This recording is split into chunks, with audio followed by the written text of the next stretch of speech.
Kisah Sang Penakluk. Sebelum lanjut, bagi yang belum subscribe Cafe Novel, silahkan subscribe dan aktifkan lonceng notifikasi supaya tidak ketinggalan update terbaru dari kami. Jangan lupa juga tinggalkan like, komen dan share video ke medsos yang sahabat punya. Oke lanjut. Bab 24-26. Mengenai masalah pembunuhan, kedua bersaudara Tugang dan Tumeng saling mengenal, jadi mereka berdua memiliki pemahaman diam-diam satu sama lain. Tugang meninju, langsung ke kepala Kevin Ye, sementara Tumeng mendorong dengan telapak tangannya ke arah tengah punggung Kevin Ye. Dapat dilihat bahwa keduanya adalah praktisi, dan memiliki kekuatan untuk menghancurkan batu dengan tangan kosong. Jika kedua serangan ini mendarat di tubuh Kevin Ye, maka Kevin Ye pasti akan lumpuh di tempat tanpa ragu-ragu. Sudah berakhir sekarang. Mia Nangong ketakutan di dalam hatinya, mungkinkah bibiku akan mati di sini hari ini? Sebenarnya, kematian bukanlah apa-apa bagi Mia Nangong, yang benar-benar menakutkan adalah hidup daripada mati. Tanpa memikirkannya, apa jadinya jika wanita cantik seperti Mia Nangong jatuh ke tangan kedua penjahat ini, Tugang? Saat ini, Mia Nangong hanya bisa memejamkan mata dan berharap keajaiban telah terjadi. Melihat bahwa dia akan berhasil, Tumeng bersukacita dalam hatinya dan dengan bangga berkata, "Bocah, sepertinya kau sengaja mencoba membingungkan banyak hal, kau tidak punya trik apapun."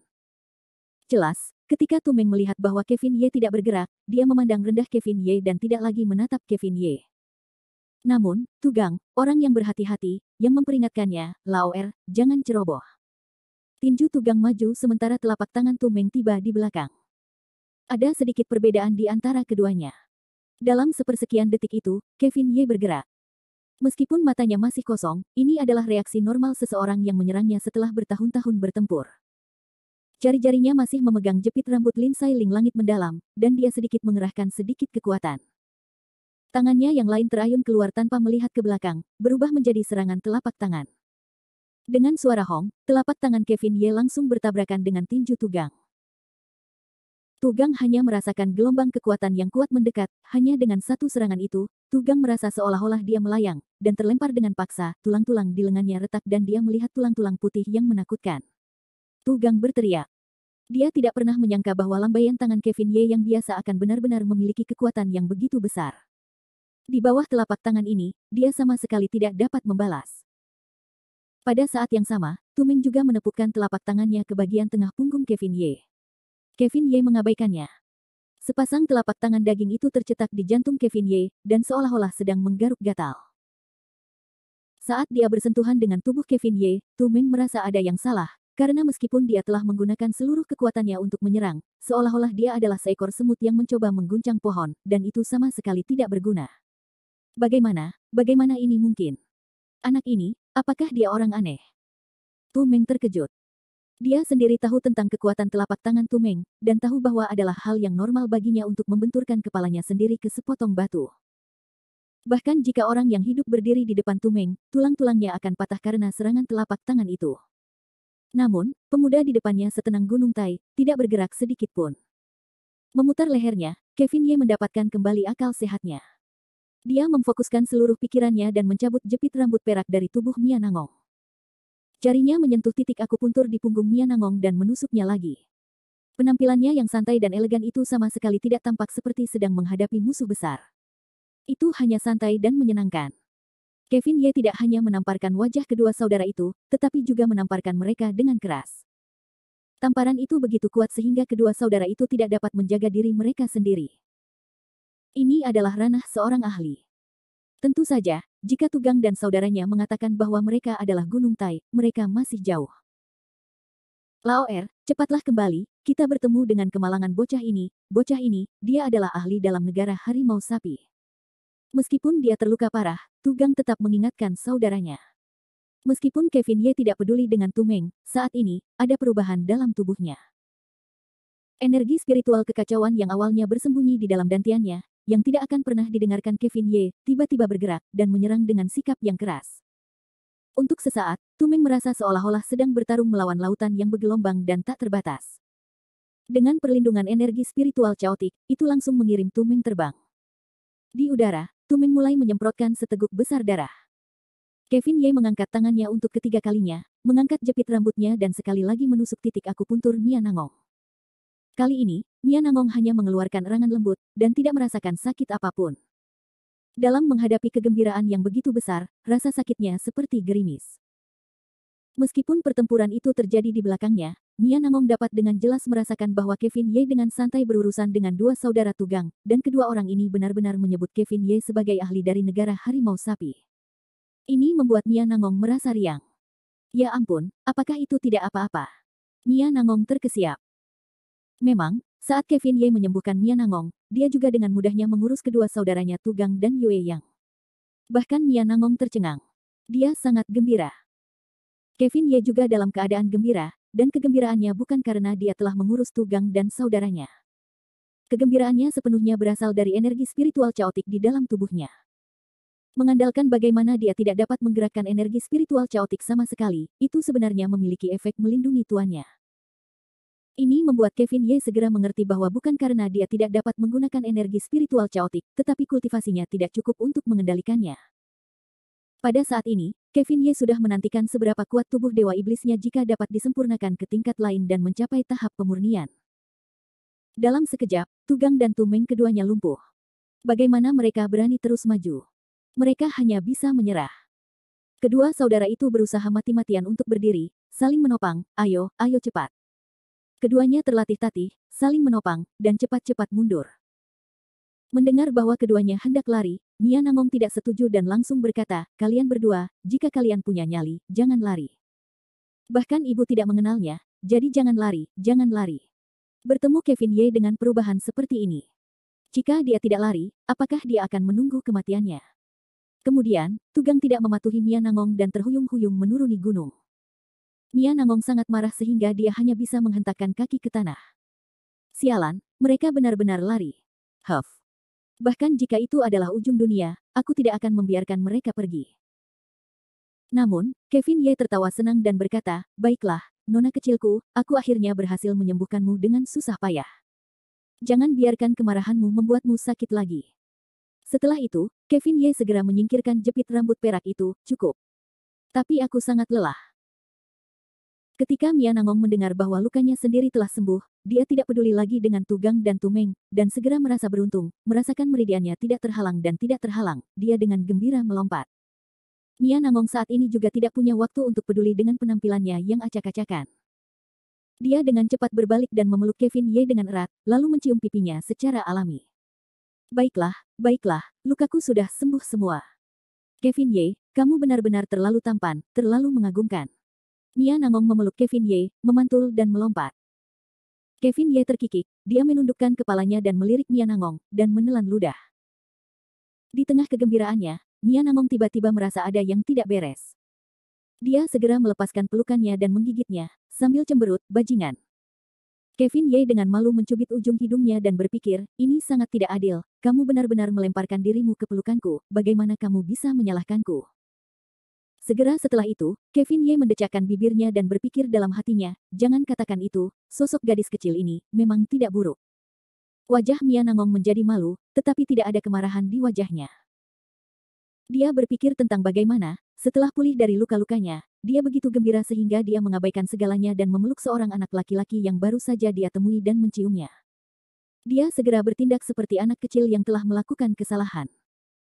Berbalik, Mia Nangong dengan cepat merapikan pakaiannya, lalu berbalik, menghadap Kevin Ye, melihat senyum jahatnya, Mia Nangong merasakan sensasi hangat di kakinya. Mengangkat tinjunya yang kecil, Mia Nangong mengancam Kevin Ye, dasar bajingan, kau tidak boleh tertawa, dan kau tidak boleh berpikir sembarangan. Kau tidak melihat apapun tadi, apa kau mendengarku? Namun, senyum Kevin Ye malah semakin lebar, Anlai, aku tidak melihat apapun. Aku tidak tahu apapun, tapi ini seharusnya sudah cukup, kan? Itu lebih seperti itu. Mia Nangong mengangguk puas. Kevin Ye mengulurkan tangannya, dan memberikan jepit rambut Lin Sai Ling langit mendalam yang dipegangnya erat-erat di tangannya kepada Mia Nangong, ini, jepit rambutmu. Mia Nangong takut dia akan menerima jepit rambut itu dan mengutak-atiknya. Dia segera menyimpannya. Jepit rambut ini sangat cantik, di mana kau membelinya? Ekspresi Kevin Ye sedikit berubah saat dia bertanya. Beli. Mia Nangong berkata dengan bangga, tidak ada tempat yang bisa membeli benda ini, Anda mungkin tidak percaya, tetapi jepit rambut ini ada sejak hari saya lahir, dan ibu saya berkata bahwa jepit rambut ini lahir bersama saya di dunia ini. Ketika kakek saya melihat jepit rambut ini, dia tidak tega melepaskannya. Dia meneriakkan dua kata yang indah. Jadi, nama saya lahir bersamanya. Namanya, indah. Saya tidak pernah menyangka akan ada hal yang begitu ajaib di dunia ini. Ini pertama kalinya saya mendengarnya. Saat Kevin Ye mengatakan ini, ekspresinya berubah, dan sorot matanya tiba-tiba berubah. Tidak mungkin kebetulan bahwa dia lahir dengan jepit rambut linsai ling langit misterius dan desain mawar di bahunya, kan? Kevin Ye bertanya pada dirinya sendiri. Melihat Kevin Ye dalam keadaan linglung, Mia Nangong berteriak, "Hei, idiot, apa yang sedang kau pikirkan?" Tidak ada apa-apa. Kevin Ye terkikik, aku baru saja berpikir, apa sebenarnya negara harimau sapi yang dibicarakan Tugang.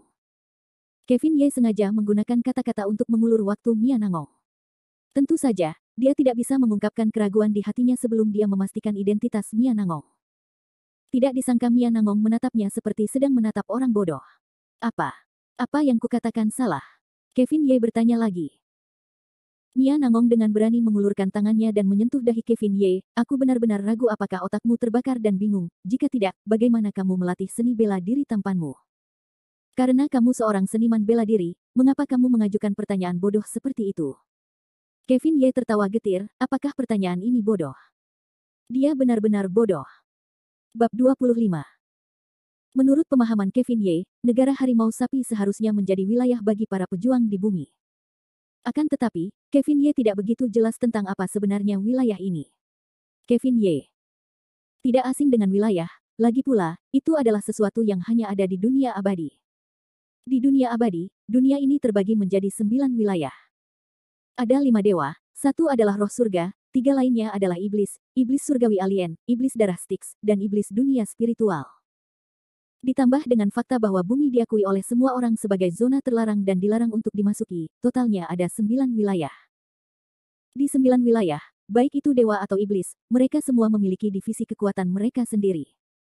Ada dewa surgawi, dewa bumi, dan dewa duniawi. Iblis memiliki iblis surgawi, raja iblis, dan iblis roh. Ini semua adalah wilayah dan level. Hanya saja titik awal Kevin Ye terlalu tinggi, dia telah menjadi dewa duniawi sejak awal, jadi dia tidak tahu banyak tentang divisi kekuatan di bumi. Mia Nangong tetap tenang, dan bersikap seolah-olah dia adalah seorang senior saat dia berkata dengan tulus, dasar bodoh, melihat penampilanmu yang konyol, kamu benar-benar tampak tidak mengerti cara kerja seniman bela diri. Wanita ini akan memberimu pelajaran hari ini. Kandidat ini memiliki 4 tingkatan. Yang terlemah di antara mereka adalah beberapa seniman bela diri yang hanya menguasai beberapa pukulan dan tendangan. Kecakapan tempur mereka hanya sedikit lebih tinggi daripada orang biasa. Hanya dengan pukulan dan tendangan mereka, mereka dapat mengalahkan 8 orang biasa. Seniman bela diri semacam ini bahkan tidak dapat dianggap sebagai tingkat pemula. Oleh karena itu, dalam lingkaran seniman bela diri, mereka disebut sebagai orang yang tidak tersentuh. Prajurit yang satu tingkat lebih tinggi dari mereka kebanyakan adalah mereka yang dapat mengolah Ki Sense. Hanya dengan begitu mereka dapat dianggap sebagai prajurit kuno dengan Zenki yang diinfus ke dalam tubuh mereka. Jenis prajurit ini dibagi menjadi prajurit tingkat ketiga dan kedua menurut kekuatan tempur mereka. Mia Nangong bertindak seolah-olah dia tahu segalanya dan melanjutkan, dan prajurit yang dapat melepaskan ki bawaan mereka keluar biasanya adalah prajurit tingkat pertama, dengan kata lain, prajurit dari alam dasar. Mereka biasanya sangat kuat, dan rentang hidup mereka jauh lebih panjang daripada orang biasa. Di alam pralangit, ada tahap ular roh, tahap harimau sapi, dan gajah naga. Begitu seorang praktisi mencapai alam gajah naga, mereka akan mampu melepaskan kekuatan sekuat gajah naga. Seniman bela diri semacam ini sebenarnya cukup langka. Oh, begitu. Kevin Ye mendengarkan dan memaafkan anggukan seperti ini. Namun Kevin Ye masih memiliki pertanyaan, hebat, seperti yang kau katakan, karena ada prajurit alam pralangit, lalu menurutmu apakah ada juga prajurit tingkat bawaan? Mia Nangong menatap Kevin Ye dengan aneh dan tertawa, aku tidak pernah menyangka bahwa kau tidak bodoh. Memang, ada tahap bawaan di dalam alam para pendekar. Namun, mendengar kakeknya mengatakan bahwa tahap bawaan bukanlah sesuatu yang dapat dicapai oleh siapapun, itu adalah semacam alam yang disebutkan dalam legenda, dan begitu seseorang mencapai tahap bawaan, ia dapat hidup hingga 3 hingga 500 tahun tanpa masalah. Orang seperti ini dapat dikatakan tidak lagi termasuk dalam kategori manusia. Sepertinya tahap bawaanmu cukup kuat. Kevin Ye tertawa. Mia Nangong tertawa jahat, lalu menepuk bahu Kevin Ye, baiklah, Idiot, berhentilah memikirkan tentang tahap bawaan, itu adalah alam legenda, mungkin hanya sedikit orang di dunia ini yang bisa mencapainya. Bahkan setelah bertahun-tahun berkultivasi, kakekku hanya mengolah tahap gajah naganya sampai ke tingkat tertentu. Mendengar kakek berkata, jika seseorang ingin mengolah tahap bawaan, metode kultivasi dan takdir keduanya sangat diperlukan. Melihat penampilanmu yang bodoh, aku khawatir kau tidak akan pernah bisa mencapai tahap bawaan sepanjang hidupmu. Jarang bagi seseorang seusiamu untuk bisa mencapai tahap harimau sapi di alam pralangit. Jika aku jadi kau, aku akan tertawa lama sekali. Apakah tahap bawaan benar-benar sesulit itu? Kevin Ye tidak keberatan. Tentu saja. Ketika dia menyebutkan tahap bawaan, mata Mia Nangong berbinar. Itu adalah eksistensi yang dapat membuat orang selamanya menghargai wajah mereka dan memperpanjang umur mereka beberapa ratus tahun. Itu hanyalah eksistensi yang menantang surga. Bagaimana mungkin itu tidak sulit? Hebat, kalau begitu, kau sekarang berada di alam mana? Kevin Ye bertanya dengan rasa ingin tahu. Aku. Mia Nangong memperlihatkan ekspresi menawan yang langka, ia menyentuh kepalanya dan berkata, aku hanya berada di alam ular roh. Lalu bagaimana dengan dua bersaudara Tugang dan Tuming tadi? Mereka berada di alam mana? Kevin Ye tampak penasaran dengan bayi itu, karena selalu ada pertanyaan yang tak ada habisnya. Mereka berdua. Mia Nangong berkata dengan nada meremehkan, paling-paling, mereka berdua dapat dianggap sebagai pejuang kelas 3. Jika bukan karena aku terluka, mereka bahkan tidak akan memiliki kesempatan untuk bersikap sombong seperti itu. Aku akan membalas dendam untuk ini cepat atau lambat. Ketika Tugang disebutkan, dia menggertakkan giginya, tetapi ekspresinya tampak sangat imut di mata Kevin Ye. Swoosh, swoosh, swoosh. Saat mereka berdua berbicara, beberapa suara terdengar di langit di atas Gunung Souyang. Aliran kembang api berwarna biru tersebar ke segala arah. Mia Nangong melihat ke langit, ekspresinya berubah karena dia terkejut. Tidak bagus, keluargaku sudah datang. Aku harus pergi dulu, atau mereka akan menangkapku dan memaksaku pergi ke sekolah. Aku benci ini. Dengan itu, Mia Nangong menjulurkan lidahnya dengan jenaka ke arah Kevin Ye. Kepala Kevin Ye, aku harus pergi sekarang, aku tidak akan berubah pikiran, sampai jumpa di masa depan. Sebelum pergi, gadis kecil itu mengingatkannya, oh benar, jika kamu bertemu orang asing yang bertanya tentangku, jangan pernah mengatakan bahwa kamu telah melihatku. Apakah kamu mendengarnya? Setelah mengatakan itu, Mia Nangong melompat keluar, dan seperti peri, dia menghilang ke dalam hutan dalam sekejap mata. Melihat punggung Mia Nangong yang cantik, Kevin Ye terkekeh, dan mencubit ujung hidungnya, gadis ini, aku tidak pernah menyangka dia menjadi sampah yang nakal. Tapi dia memang cukup imut. Berdiri di Gunung Souyang sendirian, Kevin Ye tidak terburu-buru untuk meninggalkan gunung, tetapi malah berdiri di sana menghadap angin. Pertanyaan yang tak terhitung jumlahnya berputar-putar di benaknya. Kevin Ye pertama-tama memikirkan pola mawar di tubuh Mia Nangong dan jepit rambut indah langit yang mendalam. Pola mawar, mengguncang jepit rambut Lin Sailing langit misterius, sepertinya ini bukan suatu kebetulan. Jika ada kesempatan, kau harus pergi ke keluarga Nangong untuk menyelidikinya. Samar-samar, Kevin Ye sepertinya mendengar kata-kata terakhir yang ditinggalkan oleh orang tuanya sebelum kematiannya. Nak, meskipun kau adalah nadi spiritual langit dan bumi, pencapaianmu dalam kultivasi jauh melampaui yang lain. Namun, ada batas untuk takdirmu. Jika kau berhasil melewati kesengsaraan ini, 3 alam akan menjadi penguasamu. Jika kau tidak bisa, kau akan selamanya jatuh. Kau harus mengingat ini dengan sangat baik. Bencana macam apa ini? Adapun bencana macam apa ini, Taois tua ini tidak tahu. Namun, Taois tua ini pernah memberitahumu bahwa dia, Suan Qingtian, akan mengumpulkan pemilik 12 bunga dan kembali ke alam surga. Adegan kematian gurunya sudah terngiang berkali-kali di benaknya. Dulu, dia hanya mengira lelaki tua itu hanya bercanda, tetapi dia tidak pernah menyangka bahwa semua yang terjadi hari ini, akan benar-benar terjadi. Kita sudah tahu di mana Xiao Rou berada. Bagaimana dengan mereka? Kevin Ye berbicara pada dirinya sendiri ketika roda-roda wanita cantik yang tak terhitung jumlahnya muncul di benaknya. Itu mengingatkannya pada bekas debu di hatinya. Tanpa disadari, air mata telah jatuh dari sudut mata Kevin Ye, dan banyak kenangan masa muda itu telah menyebabkan emosinya berfluktuasi. Mungkin dia hanya mendesak atas keadaan hidupnya. Sambil tertawa getir, mata Kevin Ye tiba-tiba terbuka. Kekuatan dewa pertama dari 9 alam sekali lagi diperlihatkan, seolah-olah dia sedang melihat ke bawah ke dunia dari sudut yang berbeda, karena aku telah datang ke bumi, maka aku tidak akan hidup sia-sia. Aku pasti akan dapat menemukan mereka dan membawa mereka kembali ke alam surga. Tahap bawaan, hanyalah tingkat keberadaan terendah di antara dewa duniawi. Dengan mengatakan itu, Kevin Ye berjalan menuruni gunung dengan langkah besar. Setelah semalam penuh liku-liku, langit Linhai sudah mulai cerah, dan perut ikan di timur telah memutih. Pemuda itu berjalan sendirian di jalanan Linhai, langsung menuju sekolah menengah pertama Linhai. Sepanjang hari Sabtu, Kevin Ye dalam keadaan berpacu kencang, tetapi untungnya, dia berhasil membuat kemajuan yang baik. Dalam sehari, Kevin Ye akhirnya berhasil melewati tahap awal Dewa Iblis 9 Revolusi, dan memasuki tahap kebangkitan Dewa Iblis. Hal ini menyebabkan Kevin Ye semakin yakin dengan hidupnya di bumi. Saat mereka berlari, Kevin Ye dipenuhi dengan sesuatu yang belum pernah dia rasakan sebelumnya. Ye Zichen kembali ke asrama 205 saat dia sudah kenyang. Seluruh kamar asrama benar-benar sunyi. Ketika Kevin Ye mendorong pintu hingga terbuka, dia merasa seolah-olah seumur hidup telah berlalu. Namun, saat dia masuk, dia tercengang. Setan. Ye Zichen melihat sekeliling ruangan. Apakah ada yang salah? Kevin Ye berpikir dalam hatinya.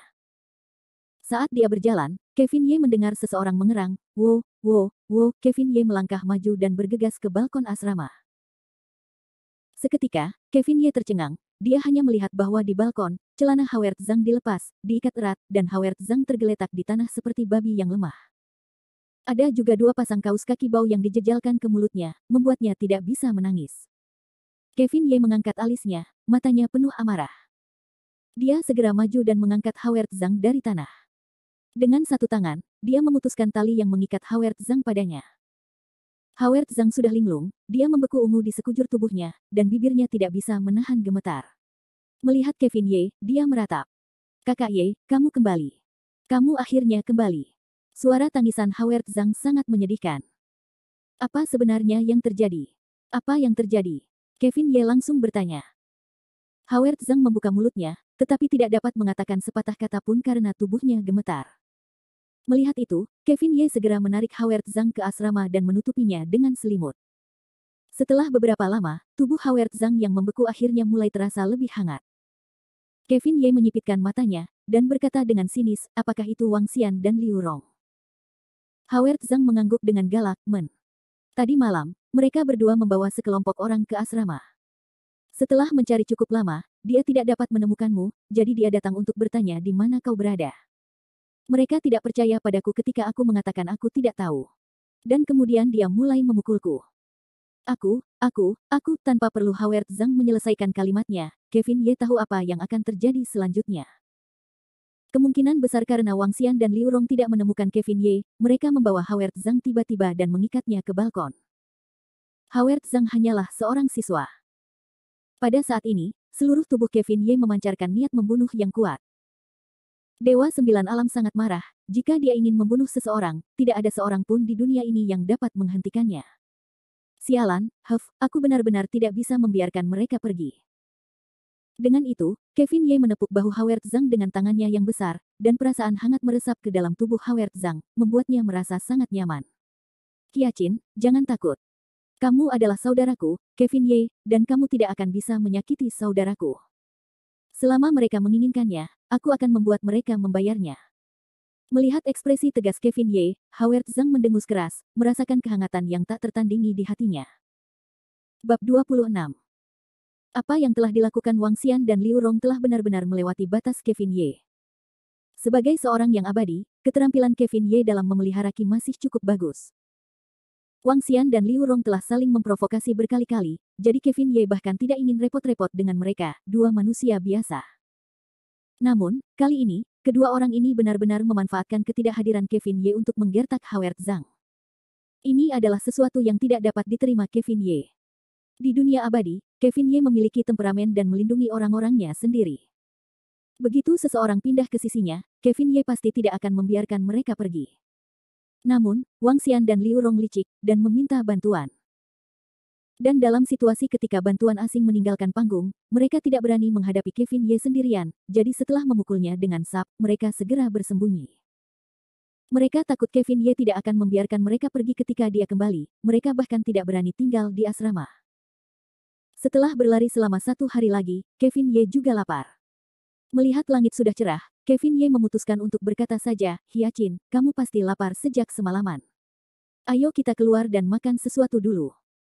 Howard Zhang mengangguk. Sejujurnya, dia telah diikat oleh Wang Xian di balkon sepanjang malam, dan dia merasa lapar dan kedinginan. Jika semangkuk bubur nasi panas mengepul diletakkan di depannya sekarang, itu akan menjadi hadiah yang sangat besar. Untungnya, Wang Xian dan Liu Rong masih mahasiswa dan serangan mereka tidak terlalu berat. Wajah Howard Zhang hanya sedikit ungu, dan tidak terluka parah.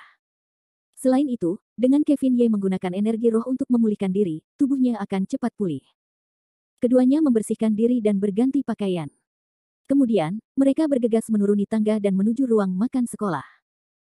Pada saat ini, langit sudah cerah, dan ada banyak sekali siswa yang pergi ke kafetaria untuk sarapan. Namun, karena saat itu akhir pekan, siswa yang pergi ke kafetaria berbeda dari biasanya. Beberapa siswa suka tidur larut malam. Untuk kesempatan istirahat yang langka seperti itu, tentu saja mereka harus tidur sampai siang. Namun, masih banyak orang yang mengenali Kevin Ye dan menunjuk punggungnya. Hei, lihat, bukankah itu Ye bodoh kelas 11 tahun kedua? Julukan Kevin Ye adalah idiot dan dapat dikatakan dikenal oleh semua orang di sekolah. Tidak berlebihan jika dikatakan bahwa dia adalah tokoh publik di sekolah. Punggung anak laki-laki itu sangat tampan, bagaimana mungkin dia adalah Ye bodoh? Bukankah Ye bodoh seharusnya adalah orang bodoh yang mulutnya penuh air liur dan bahkan tidak bisa berbicara dengan jelas? Sepertinya kamu tidak tahu, tapi Ye bodoh sebenarnya tidak bodoh sama sekali. Banyak orang mengatakan bahwa dia berpura-pura bodoh. Pada Jumat malam, Ye bodoh benar-benar memukuli Si Ting, yang berada di tahun ketiga. Si Ting. Dia adalah gongsi paling terkenal di sekolah itu, bagaimana dia bisa dipukuli oleh Ye bodoh? Siapa yang tahu? Aku mendengar bahwa Ye bodoh meledak kali ini, dan ketika dia memukul seseorang, bagaimana dia bisa begitu ganas? Teruslah membual, aku tidak percaya. Terserah kamu apakah kamu percaya padaku atau tidak. Ada banyak orang yang melihatnya di perpustakaan. Jika dia benar-benar bisa mengalahkan Si Ting, maka aku akan mengubahnya menjadi penggemar. Setelah Kevin Ye kembali, Howard Zhang juga memiliki sedikit kepercayaan diri. Saat kabut dari tadi malam tersapu, dia tersenyum dan berkata kepada Kevin Ye di sepanjang jalan, "Kakak Ye, apakah kamu mendengarnya? Mereka semua membicarakan tentangmu." Kevin Ye memutar matanya dengan tidak senang ke arah Howard Zhang, "Aku sudah mendengarnya, itu hanya gosip iseng yang tidak ada gunanya. Apa yang perlu dibicarakan? Sekolah ini memang seperti ini. Jika kamu tidak punya pekerjaan, kamu bisa melakukan sesuatu untukku." Membosankan sekali. Melihat bahwa Kevin Ye tidak keberatan, Howard Zhang mengerutkan bibirnya tanpa daya, dan menatap Kevin Ye dengan rasa ingin tahu. Semakin dia melihat, semakin dia merasa ada sesuatu yang salah. Memang, setelah kembali ke sekolah hari ini, Kevin Ye tampaknya merasakan ada sesuatu yang salah di mana-mana. Meskipun Kevin Ye telah mengalahkan Wang Xian dan Wang Xian setelah ledakan amarahnya, dia hanya bisa berbicara tanpa gagap atau meneteskan air liur. Selain itu, kekuatan bertarungnya telah melonjak. Namun, Kevin Ye hari ini berbeda dari sebelumnya. Meskipun Howard Zhang masih bisa mengenali bahwa orang di depannya adalah Kevin Ye, Howard Zhang merasa ada sedikit perubahan pada penampilannya. Tatapan matanya dan perasaan yang diberikan Kevin Ye kepadanya dari auranya seperti perbedaan antara langit dan bumi. Secara keseluruhan, hanya ada satu hal. Itu menjadi lebih tampan dan menarik. Sebenarnya, pengamatan Howard Zhang sama sekali tidak buruk. Ini adalah perubahan yang dibawa oleh Dewa Iblis 9 Revolusi kepada Kevin Ye. Meskipun setelah Kevin Ye merasuki tubuhnya, dia tidak lagi bodoh, dan penampilannya tidak berubah sedikit pun. Dan setelah melalui pembaptisan Dewa Iblis 9 Revolusi, tulang dan aura seluruh tubuh Kevin Ye mengalami beberapa perubahan, dan bahkan sosoknya menjadi jauh lebih tinggi. Dan ini tentu saja termasuk perubahan pada wajah Kevin Ye juga. Kevin Ye tidak bisa dianggap jelek dan tentu saja, sedikit penyesuaian pada tulang wajahnya membuatnya tampak lebih jahat dan tampan. Perasaan seperti itu berakibat fatal bagi semua gadis. Terutama sepasang mata yang mematikan itu. Melihat Howard Zhang menatapnya dengan saksama, Kevin Ye tersenyum, "Hyacin, apa yang kau lihat, mungkinkah ada sesuatu di wajahku?" Howard Zhang terkekeh dan menjawab, "Bukan karena ada bunga, hanya saja mereka terlihat seperti bunga." "Kakak Ye, bagaimana aku tahu kau menjadi tampan hari ini?" "Omong kosong." Kevin Ye tertawa terbahak-bahak, "Apa maksudmu dengan menjadi tampan hari ini?" "Aku, kakak Yemu, selalu sangat tampan, oke." Tentu saja, tentu saja." Kevin Ye berkata dengan suara lembut. Dia secara alami tahu apa yang dimaksud Howard Zhang ketika dia mengatakan bahwa dia telah menjadi tampan. Ini adalah perubahan yang dibawa oleh Dewa Iblis 9 Revolusi miliknya. Saat itu, Kevin Ye juga memiliki kulit yang bagus di dunia abadi. Namun, itu memberikan perasaan yang berbeda. Namun dalam kehidupan ini, setelah mengolah Dewa Iblis 9 Revolusi, Kevin Ye merasa bahwa dia benar-benar berbeda dari kehidupan sebelumnya, dan dia mulai berkembang ke arah Dewa Iblis. Sepertinya metode kultivasi ini tidak hanya dapat meningkatkan kultivasi seseorang, tetapi juga dapat mengubah penampilan dan aura mereka. Kevin Ye tersenyum tipis, merasa senang dengan dirinya sendiri dalam hatinya, ini adalah tahap awal sejati dari kebangkitan Dewa Iblis. Jika aku mencapai lapisan kedua dari tahap penempaan tubuh Dewa Iblis, perubahan penampilanku akan lebih jelas. Aku benar-benar menantikannya. Kevin Ye dan Howard Zhang mengobrol sambil berjalan berdampingan menuju ruang makan akademi. Meskipun makanan di kafetaria sekolah tidak dianggap enak, bagi kedua orang yang telah kelaparan sepanjang malam ini, makanan itu tetap sangat harum. Saat ini, kafetaria dipenuhi orang. Tampaknya ramai dengan kebisingan dan kegembiraan. Setelah masalah Kevin Ye yang memukuli Siting dengan kasar, dia benar-benar menjadi fokus diskusi bagi para siswa di kampus. Bahkan di kafetaria, tidak dapat dihindari untuk menunjuknya. Namun, Kevin Ye tidak peduli, dan langsung berjalan ke jendela ruang makan bersama Howard Zhang. Mahasiswa, apa yang ingin kamu pesan? Tanya Bibi yang sedang makan siang di kantin dengan antusias. Howard Zhang tidak sabar dan langsung berkata, Bibi, berikan aku semangkuk bubur nasi, 2 kuntum ubi jalar dan 1 roti, terima kasih. Tidak lama kemudian, dia menyerahkan semua roti bubur itu kepada Howard Zhang, lalu bertanya kepada Kevin Ye, mahasiswa, apa yang kamu inginkan? Kevin Ye berpikir sejenak, lalu tersenyum, Bibi, bolehkah aku merepotkanmu untuk memberikanku semangkuk bubur, 100 roti daging? Apa? Mendengar perkataan Kevin Ye, Bibi di kafetaria itu langsung tercengang. Ia membelalakkan matanya lebar-lebar dan berkata, mahasiswa, apakah aku salah dengar tadi? Kamu bilang 100 roti. Kevin Ye menyentuh kepalanya karena malu, Bibi, kamu tidak salah dengar, itu 100 roti. Bahkan Howard Zhang tidak dapat mempercayai telinganya, Kakak Ye, kamu gila. Bisakah kamu menghabiskan 100 roti itu? Kevin Ye sudah sangat malu, tetapi mendengar perkataan Howard Zhang, ia menjadi semakin malu. Ia hanya bisa menatap tajam ke arah Howard Zhang, membuatnya sangat takut sehingga ia segera menenggelamkan kepalanya ke belakang, tidak berani mengatakan apapun lagi. Baiklah, teman mahasiswa. Tunggu sebentar, aku akan mengambilkannya untukmu. Tidak lama kemudian, sebuah pemandangan yang belum pernah terjadi sebelumnya meledak di kantin. Kevin Ye membawa 100 roti dan duduk di kursi di kantin. Roti-roti yang ditumpuk menjadi gunung kecil itu terlalu menarik perhatian, menyebabkan para siswa yang sudah menunjuk-nunjuk Kevin Ye untuk membicarakannya lebih jauh. Seluruh kafetaria sekolah tiba-tiba menjadi gelisah. Bahkan Bibi yang sedang makan melihat ke arah Kevin Ye, tidak ada yang tahu apa yang sedang dibicarakannya. Duduk di seberang Kevin Ye, Howard Zhang menundukkan kepalanya, dengan ganas memakan bubur di mangkuknya dengan ekspresi yang tidak wajar. Lihat, setiap tahun benar-benar aneh. Tahun ini benar-benar aneh. Siapa orang itu yang benar-benar membeli begitu banyak roti kukus? Mungkinkah dia belum pernah makan roti kukus sebelumnya? Anak baik, ini seharusnya beberapa lusin roti. Bisakah dia menghabiskan semuanya? Kurasa itu orang tak dikenal lainnya yang ingin menarik perhatian orang lain. Namun, gerakan ini cukup baru. Lain kali, aku juga akan mencobanya. Mungkin, aku bahkan bisa mendapatkan seorang gadis cantik. Sial, bukankah orang itu adalah Ye bodoh dari tahun kedua sekolah menengah? Apa kau yakin Ye bodoh setampan itu? Suara-suara diskusi di kafetaria semakin keras, tetapi Kevin Ye tampaknya tidak dapat mendengarnya sama sekali. Dia menggigit roti di tangannya dengan ekspresi puas.